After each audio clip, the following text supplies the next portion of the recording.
Well, what's going on, everybody? Uh, I have absolutely nothing particular to talk about besides the fact that it is a rainy day here in Southern California. I've been editing pretty much all day long, and it's been a long time since we just kind of hung out. So I figured we would talk about motorcycle stuff and rumors and what have you. I don't know, whatever goes. Maybe we'll get into some editing things, um, whatever you guys want to talk about. So, for me, let me just, I guess, kind of do a little bit of an update. So every year, and I was going to do a video on this, but I don't know. I haven't thought about how to put it together. Every year, I do this exact same routine, and it's not healthy by any means. So I usually take the beginning portion of the year and I try and make sure to drop around 40 pounds, and then I spend the remainder of the year putting it back on. So I'm in the middle of that diet, no alcohol for me, just drinking some sparkling water makes me feel cool. And now I'm going through the struggles of like no fun zone, which means that when I go out, I got to eat nothing but healthy food and it just kind of sucks. So with that, in order to keep myself busy, I've been in the studio all day long trying to work on as many edits as I possibly can. I threw up a few videos today just because I was kind of in the zone and just crushing out stuff, some videos, films, what have you. Let's see what else we got going on. Planning some upcoming trips as I'm looking forward to spring, as I'm sure you guys are as well. Let's see, on the bike, I don't really have anything besides it being raining and just not really good riding weather for that matter. Pretty cold here too. I know Southern California cold, but it's cold. Uh, and then on top of all that, I just kind of missed you guys. I was thinking about it earlier today. I was like, man, it's been a long time since I've gone on a stream and said hello to everybody, and we just kind of hung out. So I have no idea where this particular live stream is going to go. I thought maybe if you guys are interested in, I would show you maybe some keyboard shortcuts or some editing things that I can probably help you out with. Maybe we'll do some sharing of the screen. I'm not really sure, but all sorts of different rumors. I guess there's some things going on with Indian we can talk about, but you guys can let me know over in the side chat, which should be over there, what you would like to go over, and we can talk about it. But I know that Bry the biker is here. Bry, how are you? It's been a while. Good to see you here, sir. Scott, hello. Cold and a foot and a half of fresh snow here in Minnesota, so I cannot complain. Dan, Ozarks, HT Riders, what's up, buddy? Hopefully you guys are all well. Wesson Customs, how you doing, man? How's the bike? Let's see. Bryce says that it was a rare warm day. It's better than we got. Tom Comer, how you doing?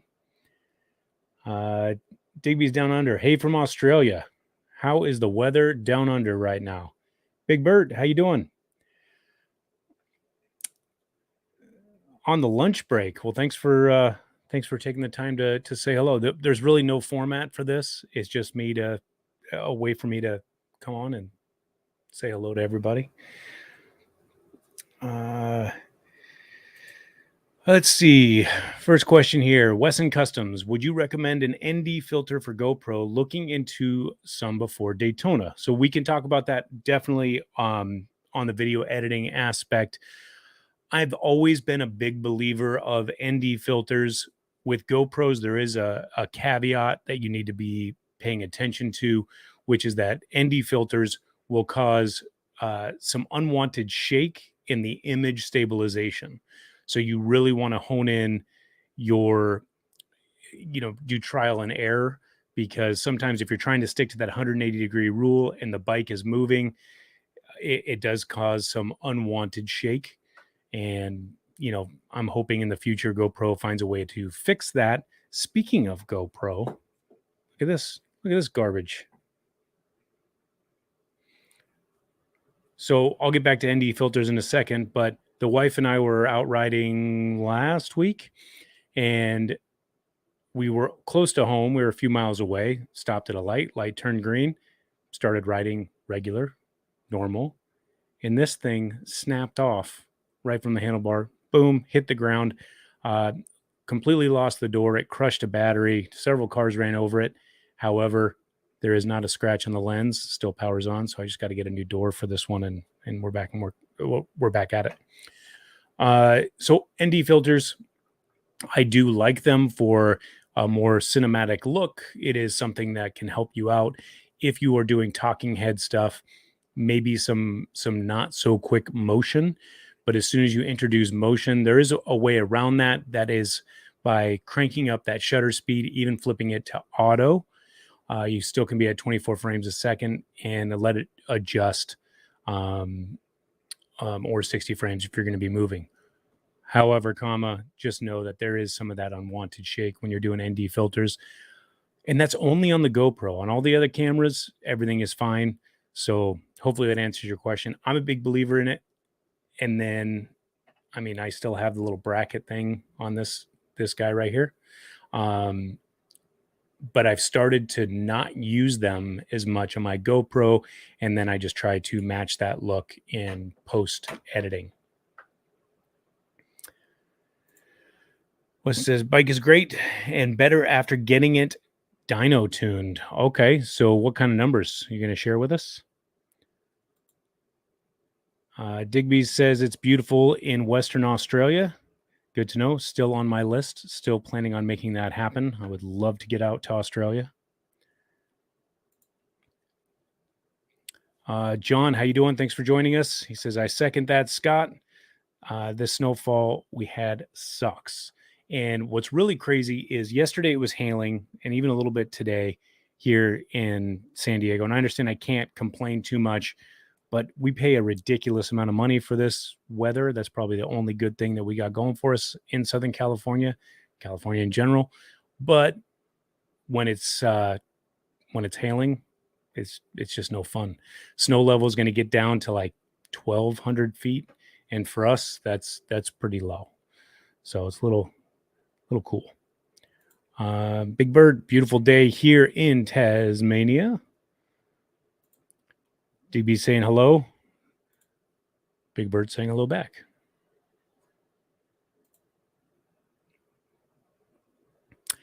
Yes. So let's talk about this for a second. So Frank brings up the Indian issues. Are you referring to the Indian war bonnet, patch, emblem, decommissioning? So there's so many different ways we can look at this type of, I don't even know what to call this. You know, to me, people are getting offended. If I'm reading these articles correctly, they're getting offended over the Indian logo and the emblem, and they're decommissioning it and things like that. So now they're looking at making a change. They're going to do the same thing that what the Braves did and what the Washington Redskins did, and basically change all that. That to me is going to be an interesting dynamic. Obviously, I would not want to offend anybody, but I do believe in, just hear me out on this. We now live in an era where people get offended very, very quickly. I would hate to be a comedian in this day and age, because you can't joke about anything because somebody is going to get offended. With that, I mean, it is what it is. I'll be curious to see what happens with their diehard following, and their riders and what they feel about it. But it's just interesting to me that this has now come into the motorcycle realm, and I'm curious to see if there's going to be fallout, if there's going to be support. I don't know. I don't have a horse in the race. I don't own an Indian, but you know, you go back through so many years of history and culture and past, and I never, and maybe it's just me, and you guys can maybe educate me in the comments, but I never felt that any one of these symbols was meant to be demeaning towards a culture or society. Now, I could be wrong, but I always believed that, these were, you look at mascots and symbols, it's supposed to be a symbol of pride and strength and all the other good things out there. Maybe I'm missing the point. I have no idea. But it just seems to me that everybody's kind of jumping on that and saying, "Oh, this is offensive to me." What that this whatever it might be, that this mascot is a warrior. I mean, I'm in San Diego. They have a big deal over the San Diego State Aztecs, right? They're called the Aztec, and um, their mascot is an Aztec warrior, and apparently that's offensive to people. So never really understood it. Maybe you guys can educate me, and I don't want to be, ignorant on this fact or naive because I don't want to offend anybody, but I just feel like everybody gets so offended so quickly. So touching base on that. Weston Customs came in with his numbers from his Dynatune, and he's at 109 horsepower, 116 pounds of torque. Nice. Rebel Scoutmaster, how you doing? Thanks for joining us. What's up? Just had to return my GoPro 10 for media mod issues. It's funny. I have a media mod, and what I've noticed is what I thought. Oh, here it is. What I thought was going to fix a lot of my audio issues, it ended up being something that I'm just not a big fan of the audio from the media mod. I don't know.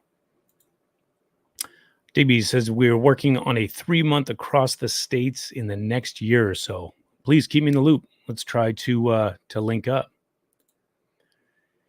Scott, hello. Thanks for joining us. Says, hey, Ryan, is the wife coming to Sturgis this year? I hope so. I hope it's. We brought the kids last year, a week before the rally, and then they all went home, and I stayed for the rally. It wasn't the same without the wife there the entire time, so I'm hoping that she's going to make it. But thank you for asking about her. Ozarks HD Rider says those are pretty nice numbers at Wesson Customs. I agree. Rebel is saying that too easily. I'm assuming you're talking about people getting offended. Yep, it's happening all the time. It's almost to the point where it almost pays to be an introvert these days so you don't offend anybody. So just stay in the studio and crush out edits all day long, and you'll be all right. Wisconsin backroad bikers, we are truly offending the Native Americans, ? I don't understand it. I don't find it offensive. You guys can let me know if you find it offensive. I've never found it offensive. I always thought that it was a symbol of strength. Digby says the Native Indians that I know have no problems with the logo.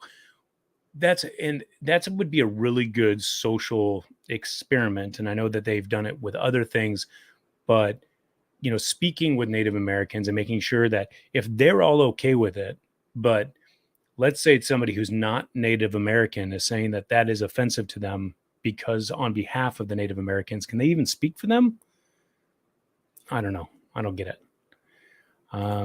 Our Indian Adventures, they have discontinued the color version of the headdress, not the headdress itself.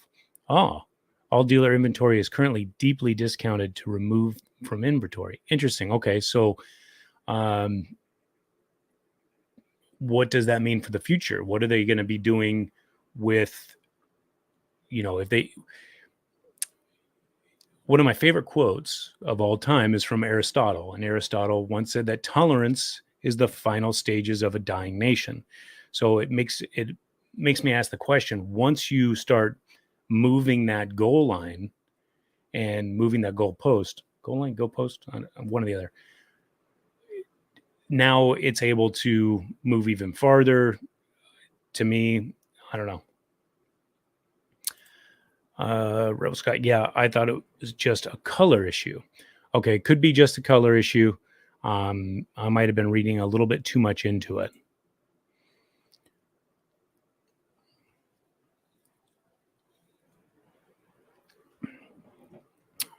Weston says, thanks for 106. I didn't think that they were too bad and not trying to chase the numbers game. Yep, I heard that leads to bikes breaking down, but I'm not going to tell that story. Let's see. So Wisconsin Backroad Biker says, it seems to me we only hear about the offensive side of the issue from professional protesters. That is a great point. Frank says, mine is an older 2014 Indian vintage. The image of the Indian to me is positive, not negative. That's just me. I would agree with you. I think it's a good looking logo. I'm just hoping that they don't change it. So John says, my parents always told me that I don't have the right not to be offended. Let's see, Tom Comer, amen. Pretty soon the sun will be offensive because it's too bright. I don't know where that goalpost is, but every single time, to the point where I've stopped turning on the news.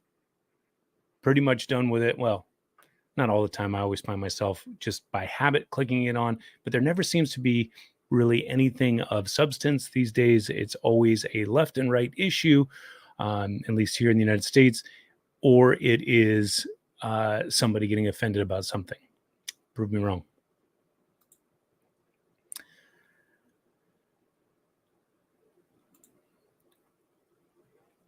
The Indian logo is a sign of respect, so let it go. But I would agree with that. Good evening, Hot Check Bill. It's so Digby says it's meant to be just the 4 colors, but that's where it begins. Bloody ridiculous. Chasing Ghost, how's it going? Thanks for joining us. Says I ordered a chin mount, need a GoPro so I can actually record my rides on something other than a phone. Very good. That will make it a lot easier. So Weston says, what East Coast trips are you planning for this year? So right now, Laconia is going to be priority number 1, and I'm hoping to be able to get out there and take advantage of all those ratings. I got to figure this all out, though, because I still have no idea where I'm staying for Laconia. Just trying to get those plans in order right now. James, how you doing? Thanks for joining us. I will be planning on connecting with Adam on this trip. Dates and times and things like that are unknown, but we should have something, and I do plan on creating a video on that, hopefully to increase the presence and the hype on what he's doing, doing the 120 dealer run, all for a good cause. So hopefully we can get something exciting that you guys will enjoy watching.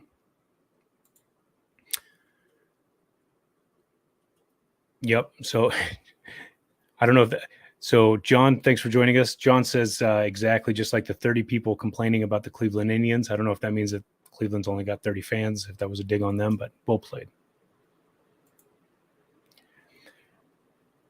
So Digby says, if you make it over here, I can lead you in the right direction. Have done 2 laps of Australia, covered about 90%. Nice. All right. Well, then you'll be my go-to contact.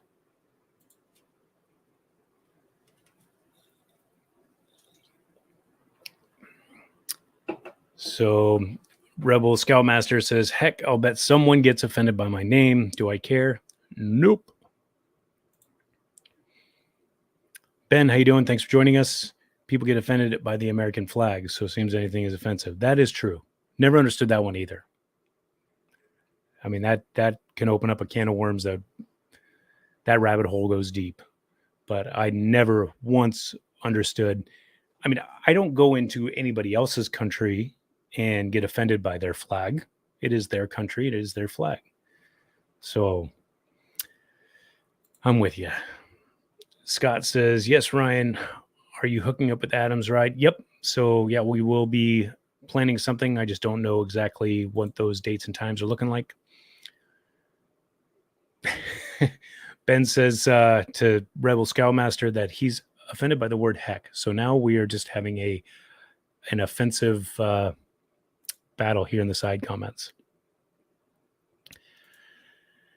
Ooh, so Wisconsin Backroad Bikers is asking, will I be doing another Sturgis Doesn't Care type of video for the other big rallies? Yes and no. So I have a good, I guess, foundation for creating the next documentary. Eventually, I would like to get into a full feature documentary, or at least an hour-long documentary that hopefully you guys will enjoy. I might be doing, some of my similar style, but I'm not sure if it will be like Sturgis Doesn't Care. I mean, that one just, that's a tough one to try to copy. What I don't want to do is create a film and have somebody say, oh, you tried to make it like Sturgis Doesn't Care, because in it by itself, Sturgis Doesn't Care is its own entity. I'm very proud of that film, and I just wanted to kind of leave that, but I want to also one up that with future videos if I can. That is always going to be my marker. For example, in the second documentary film, Every Mile of Memory, several people were telling me when I was coming up with that concept that there's no way I was going to touch Sturgis Doesn't Care, and they meant that as a compliment. So I did everything in my power. It stressed me out. These films take a lot out of me only because it's something that I'm kind of, putting all together. I have no other camera people other than my wife, who helps me out quite a bit. And it all just kind of falls on me, to where I'm throwing everything at it, my heart and soul, in a community, which is, don't get me wrong, very supportive, but they also can be very judgmental. So when you open yourself up to that, and I mean, I always encourage feedback. It only makes me better. But when you do share a little bit more personal things, it can go, south pretty quickly as far as what it does for me internally. Only because I will edit something over and over and over again. I've even ditched portions of an edit just to make sure that it flows, and hopefully it's something that you watch. What I would like to do is to be able to up my content this year, and creating more content on a regular basis, versus trying to make sure that I'm creating, a long production, even if it's only, 8 to 10 minutes long of a production. That can take me quite a bit of time. So I would like to increase my production on different aspects of motorcycle riding. But then I also realized that doing Every Mile of Memory, I hit a lot of topics, and now I had an idea for another documentary, but it was so similar to Every Mile of Memory in the narration and what I was typing up, that I had to scrap that idea and go with another plan. So stand by. There should be more. Hopefully you guys enjoy them, and I appreciate you guys watching them. What do we got here? Yep. So John says, I side with the founder's First Amendment absolute speech. Yep. I agree. So Hoghead Bill says, so I have a question for you, Ryan, just to change the subject. What would you suggest for someone starting out videoing their rides that won't break the bank?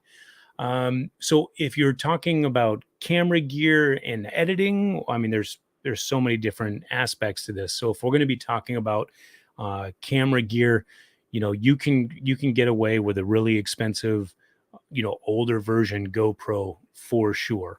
I mean, that GoPro story I was telling you about, that's my 9, but I am still using a GoPro 8, which you can find relatively cheap, even used ones that people are selling that are still in great shape, and start filming those rides the way that you want to.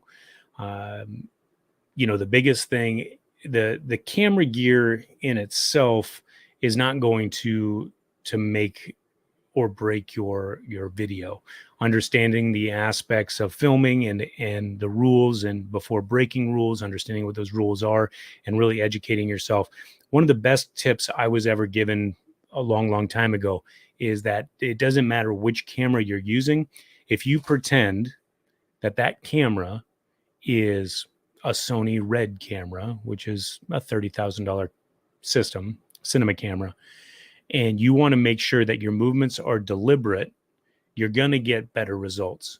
So you can get away with something that is relatively inexpensive with a GoPro and your phone to starting out. I would focus more on audio if you're going to be speaking than if you are, worried about, video. If it's filming in 1080, you're going to be able to get, good quality footage for YouTube if you plan on sharing that. And then it just comes down to, filming that. At least for me, I always film everything in flat and I do color grading later.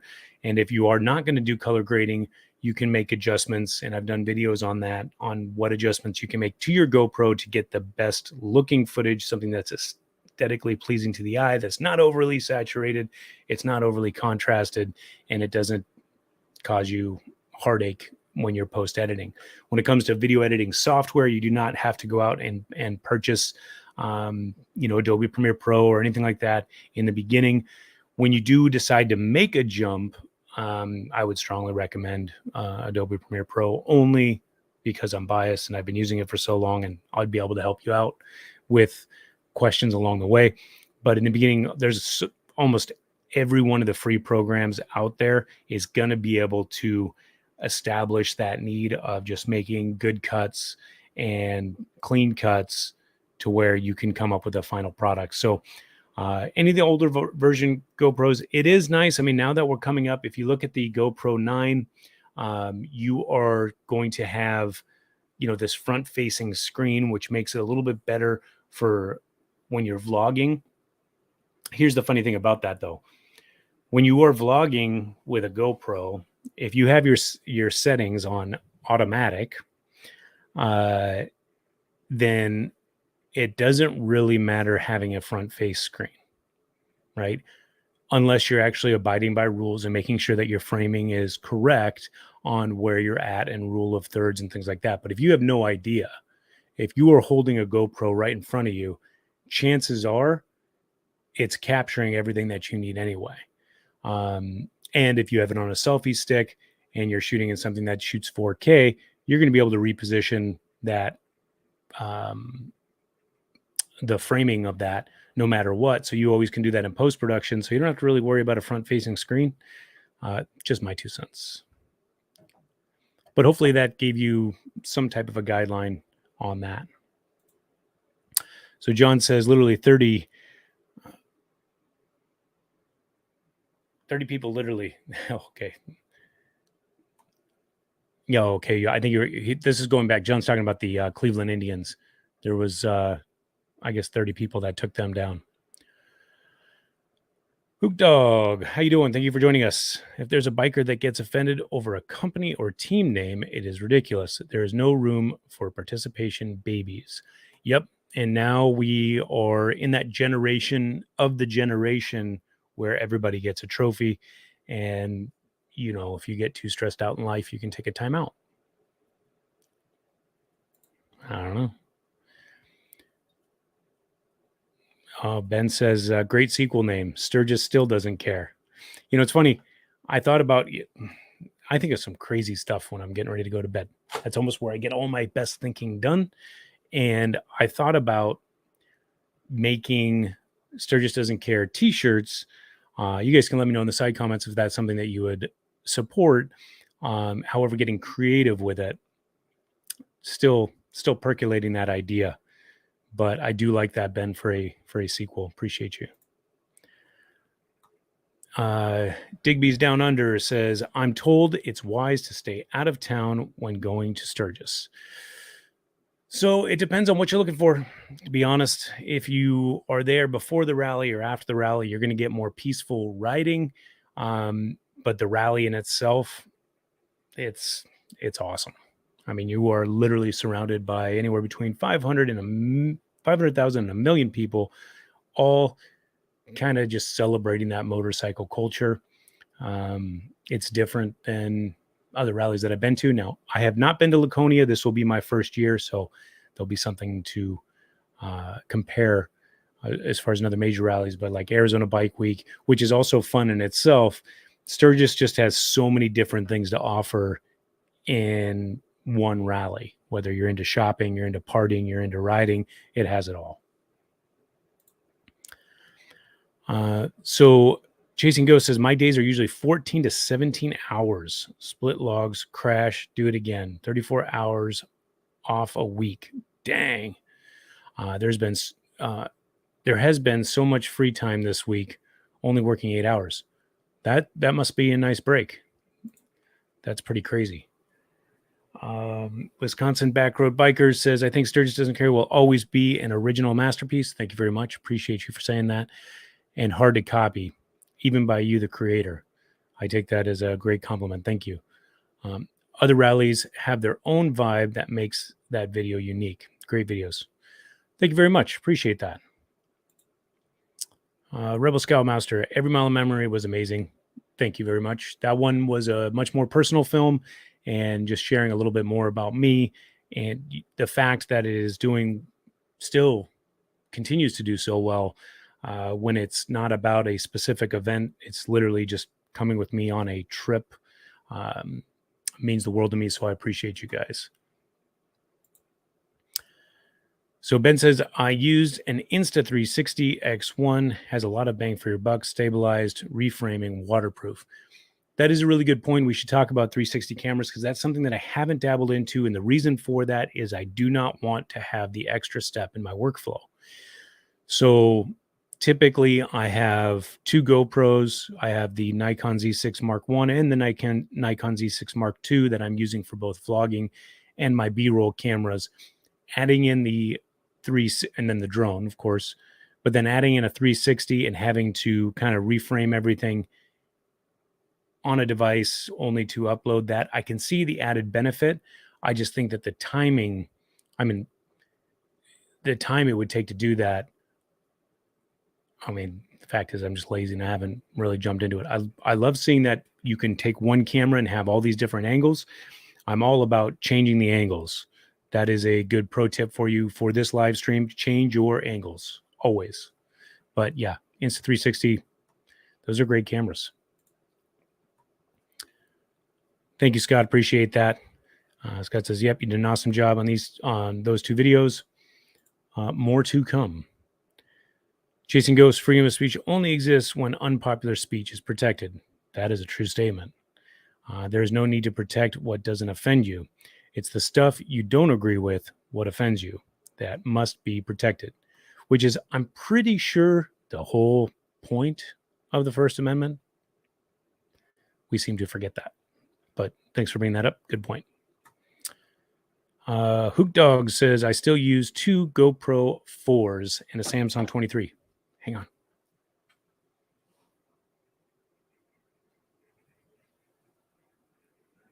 So I don't even know why I have this on. It's not like I'm listening to anybody. Here is my GoPro 4 with an ND filter. However, if I can get that to focus, see that? That is a completely shattered screen. A rock or something hit that in Sturgis, and she had to retire on the shelf.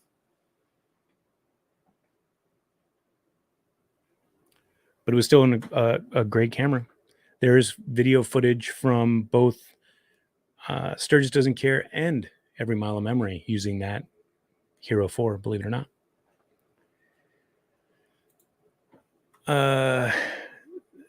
Them Robinsons, thanks for joining us. It says, you doing street vibes this year? Not sure, would love to. Still up in the air, trying to figure out the schedule. It was actually going to be a big part of my day today, but I ended up just working on edits all day. But I will hopefully I'll be able to know for sure pretty soon. Chasing Ghost, I currently use a Galaxy Note 10 for all filming. He says, good night. Got to be up in 4 hours. Dang, get some rest. Thanks for joining us, Chasing Ghost. Appreciate you. Wesson Cousins, once Adam releases his route, I'll be riding to a few of those dealerships, not just for Adam, but for the charity, for they really helped me out, and I want to give back. That's awesome. Yep, it's going to be pretty cool. And more details. Obviously, Adam's already released some as far as doing a giveaway on the bike at the end, and just showing up, showing your support. Make sure you guys are checking out Adam Sandoval's page for that and participate in a great charity.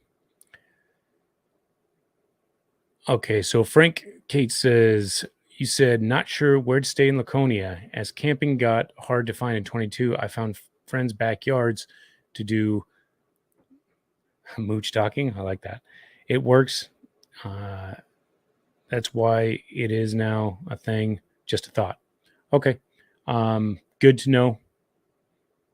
Have to see what those plans. I honestly am going to be booking everything on the trip, and then I'll have to figure out where to stay later, a little bit later on. Just going to wing it. I did that in Sturgis last year. Turned out all right. Hoghead Bill, are you doing a meet and greet at Sturgis? Let's talk about meet and greets for just a second. This is just my opinion. I usually post where I'm currently at and where I'm going and the time when I'm on travels.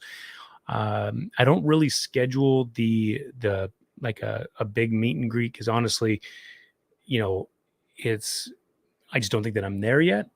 But I do try to let people know where I'm like heading to. So for some reason you want to meet up over there, that's fine. It just isn't like an official meet and greet. But as the channel continues to grow many years from now, I'll probably put something together. But there are so many people and big name people doing meet and greets that it just, I just don't think that I'm there yet. But we'll get there one day. One day. HDAV Traveler says, what's up, y'all? Thanks for joining us on the live stream. Appreciate you. We're pretty much anything goes, answering questions about video editing and photography. And we're talking about bike rumors and, Indian getting rid of their logo. We're talking about all sorts of stuff. So leave a question in the side chat. I'll probably go another 20 minutes or so, depending on what happens, and answer as many questions as possible. John Galt says, Tin Lizzy in Deadwood can be fun. Love Deadwood. Love it. So Ben says, using a 360 camera is a balancing act. You can either frame in the front end with a traditional camera or frame in the back end. But for someone with limited budget and wants some flexibility, that is very, very true. So if you're looking on a limited budget and you want to have a whole bunch of flexibility with camera angles, you would probably only need to move that thing a few times, but then you also get that traditional camera view. I am curious about scratching of the lens. Have you had any things go wrong with the lens where you got a scratch while you were on the road? Please leave that in the side comment as well. So Hook Dog says, Wondershare software works great. It's $40 one-time fee for 3 devices. My cousin and uncle use this and turned me onto it. Both professional sports, Oscars, and cousin in the studio. I'm assuming in the studio industry, but that's pretty cool. I have not actually opened up Wondershare. I should take a look at that just in case anybody has any questions. Roll Tide, what's up, dude? Thank you for joining us. Pretty much talking about anything. So leave your questions in the side chat. Ben says, what is your biggest creative struggle with content creation? Being original. I would say staying true to what I like to create and not trying to reproduce or create from somebody else. Now I get inspiration by a whole bunch of people, some big names, some small names, average, it doesn't matter. If you have a YouTube channel, there's chances are if I'm watching your videos, I'm looking for the creative processes to start flowing. What I find myself doing in the struggle that I come up with is telling, all the stories, that we can share on a motorcycle have been told, but I'm trying to figure out a different way to create and tell that story so it's compelling to the viewer. So I would say that staying original and trying to stay to what I like to do and not bending too much. I found myself this close to kind of changing up the game, changing up the format, and just start spewing out a whole bunch of content, not caring about the cinematic sequences. I quickly realized that part of the fun for me in this aspect of video editing is creating those cinematic sequences. So, um, just staying to myself and what I like to create and just being me.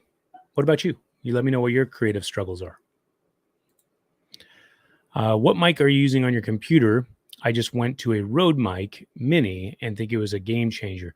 That is very true. This is a Fifine USB microphone.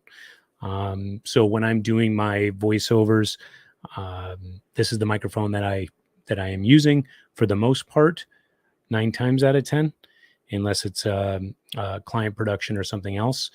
But for my YouTube stuff, this is definitely the mic that I use. Works great with Adobe Audition, and I don't know. I think it sounds pretty good. Enough to do the job. But yeah, getting that Rode mic Mini does make a big difference. And it's, like I said, your visual experience is 60% of your visual experience is audio. I said that right. Them Robinsons, $3.95 from Southern California to Reno is a great ride. I would agree with you 100%. And I cannot wait. I think it's next week. It's going to be raining for like 10 days here. It's miserable. No. Before you guys get all bent out of shape, it's not that I'm a fair weather rider. I just, I guess, well, I'd be lying to you. Yes, I like riding when the weather's nice. But I'm not scared of riding in the rain. It's just not as enjoyable than when it's dry out. HDAV Traveler, Full Throttle Hog. Hopefully we can run into each other at the Lone Star Rally. That one is also up in the air, but hopefully I will see you there.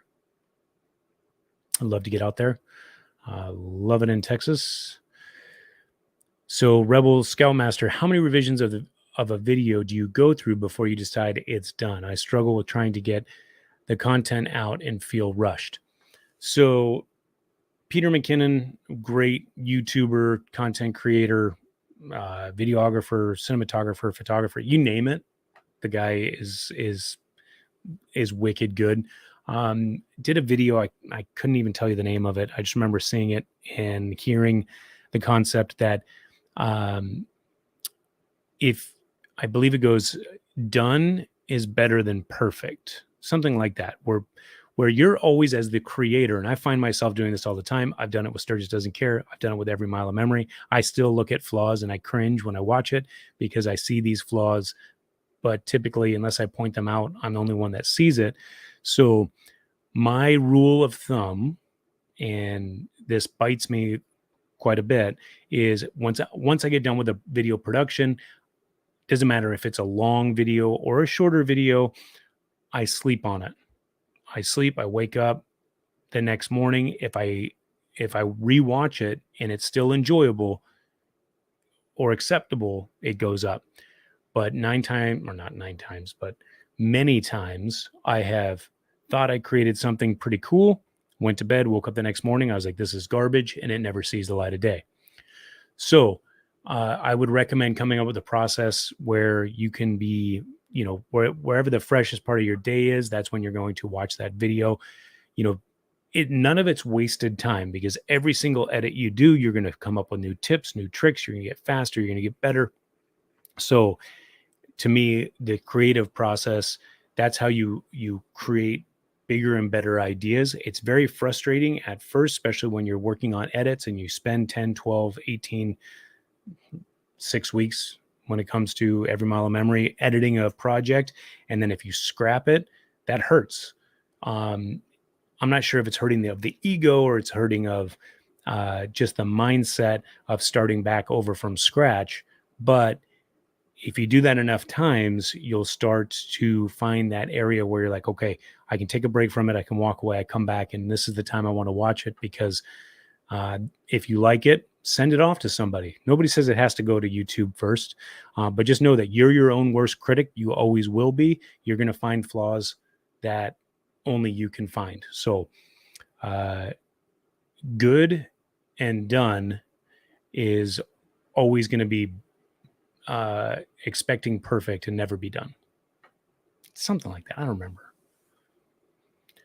All right. Ben says his Insta362 still has a scratch in the lens, $120 fix through Insta.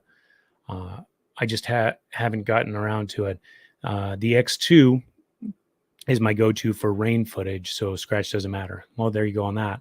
Yeah, because it kind of bubbles out a little bit, obviously, because it needs to tether in the both 180-degree angles. And sometimes I'm pretty rough on my gear, so I was wondering about that. Mike's Hog Talk, how's it going? Thanks for joining us. Says, hey brother, what computer do you use for editing? Well, I can give you the breakdown of it right now, just so I will find it. But so this computer in itself is not like a regular name brand computer. It was custom built for video editing, not for gaming. You got to be careful when you're looking at computers and you're like, oh, if it's good for gaming, it's good for video editing. That's not necessarily the case. But let me see if I can get the specs on this computer, which has done really well for me. I'm pretty sure I can find it somewhat quickly. But yeah, the computer in itself, I edit while I'm looking this up. I edit all of my stuff with an external SSD hard drive. Therefore, I don't have to worry about tying up system resources, editing on the actual hard drive from the computer. So even though this has like a terabyte drive in it, it's dang near empty, and all my edits are done on an external SSD hard drive. That also allows me to go back and forth when I'm traveling. I basically take my small SSD hard drive and throw it in the bag, and I can edit from the laptop and then bring the project back home to this computer. It just helps me out. So the specs on this computer, let me go through it.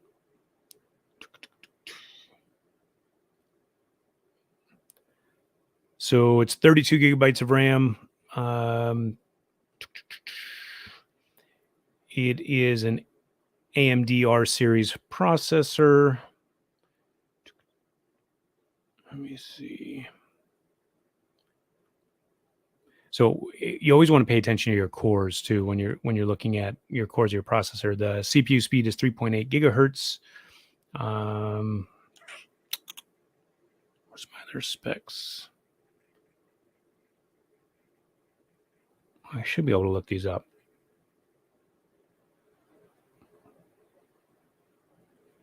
Let's see here.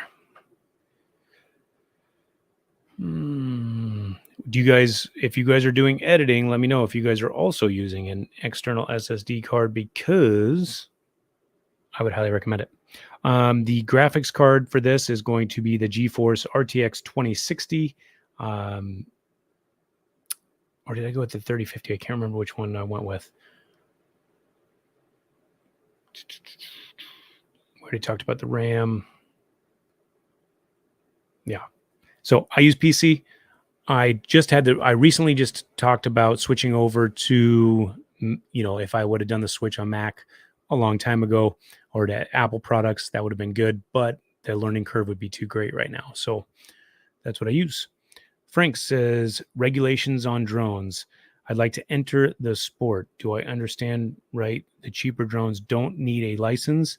What say you? So Frank, I can speak quite a bit about drones and drone laws and FAA regulations on drones. So misconception on the licensing with the lighter drones. You still, in order to monetize drone footage, you still need to have a Part 107 license. Doesn't matter the size. The only thing that changes is that you do not need to register the drone when it hits a certain weight, when it's under that certain weight with the FAA. So the minis fall under that weight category where you do not have to pay the $5 or $25 registration fee or whatever it is. That's good for like 3 or 5 years. But you still, no matter what type of drone you're using, you still need to, one, obey all FAA laws. That doesn't matter if you are flying recreationally or commercially. But if you are going to monetize, that includes YouTube monetization and getting paid for people watching your cool, awesome drone footage, you want to get your Part 107 license. Part 107 license, pretty easy to study for. You could probably take a month and cram as much information as possible. They honestly quiz you about a lot of stuff when it comes to aviation. I think it's just to get you to respect aviation. But regardless, even if you're flying recreationally, you still have to abide by all rules. This is where people break these boundaries all the time. And trust me, the FAA is a sleeping giant. If you were to mess up, which is bound to happen, the FAA can crush just about anybody with fines and you name it. So you have to stay to under that 400 feet. It's got to be in a clear line of sight. You have to have 3 miles of visibility, all that kind of stuff. Even if you're flying recreationally, you have to abide by those FAA laws. The Part 107 also gives you permission to fly in areas and in airspace that a recreational flyer would not be able to do. So bottom line is, I highly recommend getting your Part 107 and just study up, take the exams, like $175 unless they've raised it recently. So Roll Tide 530 says, I'm looking for a new camera, a good camera, but something in a reasonable budget under $1,000. Any recommendations? Oh, so are you looking for something that's like a DSLR / mirrorless camera? Are you looking for any camera, point and shoot? There's so many options there for under $1,000. You have to think though, when it comes down to a mirrorless or DSLR camera, where you're really going to be spending your money is the glass. I can recommend several bodies that are under $1,000, even some that come with kit lenses, but where you're really going to spend your money is your glass. If you want better footage or better looking footage, or what, it's all subjective. So what you think, you're going to be wanting to look at swapping out the glass. So anything that has that capability for growth, but there are several cameras right now. The brands, it's one of those things of what feels good to you. You can go to a camera store or even a big box store that has a big camera department, do it with a blindfold on, have them put the camera in your hand, see what feels good. Technology is all great. I've always been a Nikon shooter. So when they came out with their full mirrorless lens and fixed their autofocusing issue, I was very excited, and I get some pretty good footage with the Nikon system. But Sony makes the A7 IV, which is more than your budget, but the A7 III, their autofocusing is awesome and really good looking footage, along with Canon, and Lumix. I mean, they all, in today's technology, it's all awesome. Ben says his creative struggle at the moment is having the confidence in his idea for the video. He says, I've been sticking to weekly videos for the last few months as a way to push through that. It's working so far. So I had, and I still do, I would say it's not my greatest, but I still have this struggle. And you're doing exactly the right thing. However, you want to avoid burnout at all costs. That happened to me 2 years ago now. For the first time, I've been video editing for 22 going on 23 years. And my first burnout was 2 years ago. And that was from having the pressure of acceptance and having the pressure of getting the content and what would happen with the YouTube algorithms. The YouTube algorithms have changed. You no longer have to worry about it like you used to. So if you need to take a break, collect your thoughts. Funny as it sounds, find something else that's not video editing or video production. And for me, that's just focusing on my still photography. Any single time I have a slump in my creative process, I go out and just do still photography, and that seems to work for me. So Scott says, good night. Good night, brother. Make it a great day. You too. Thanks for joining us.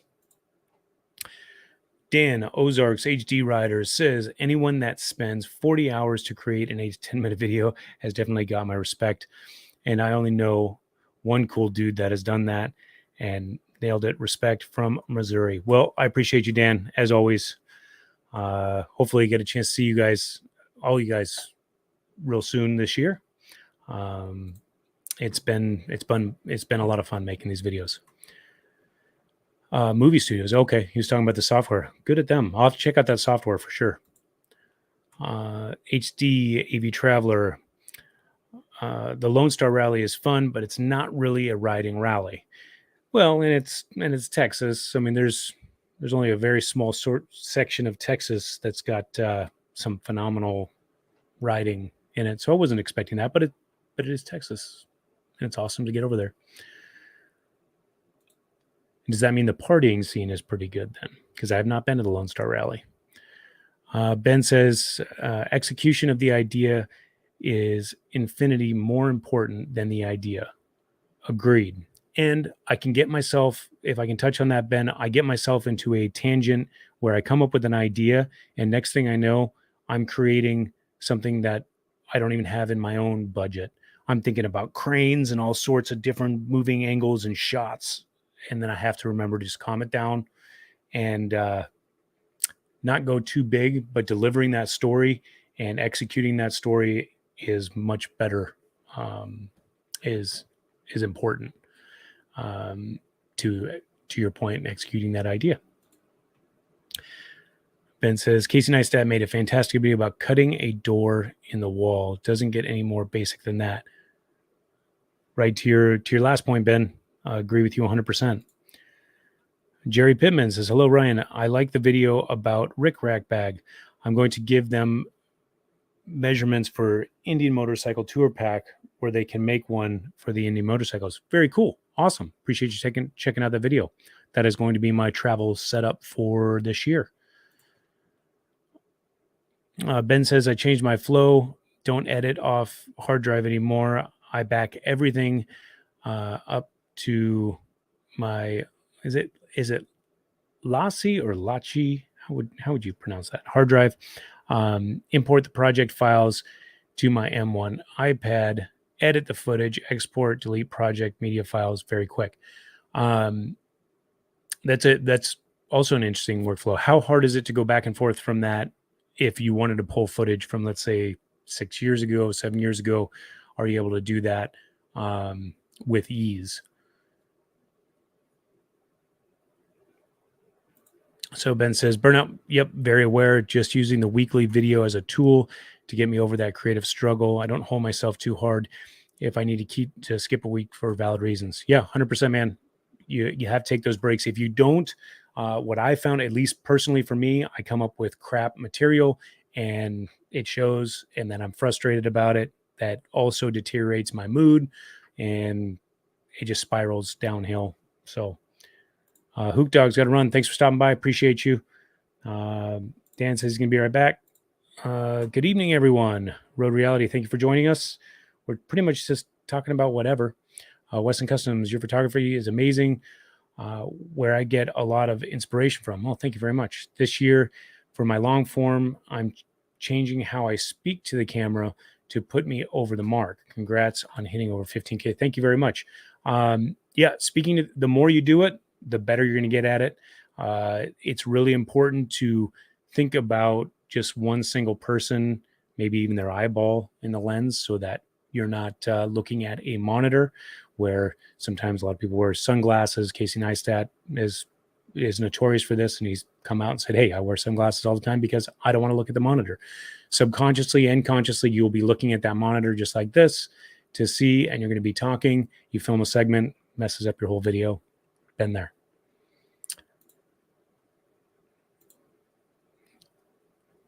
Lacey. All right. Thank you.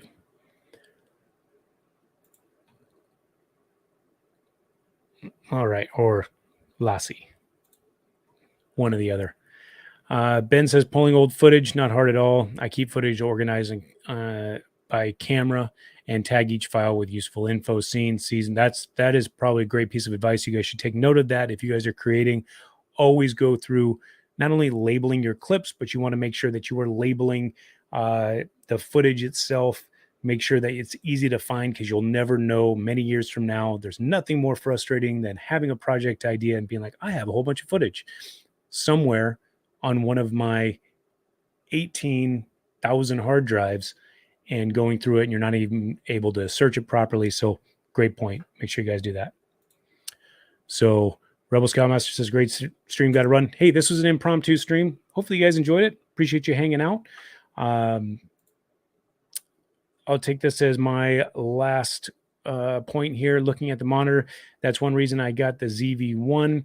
I can fold the monitor away once I know the camera is in position properly, which pretty much faces me to look at the lens. That is a great tip. Road Reality, definitely agree. But this was an impromptu live stream.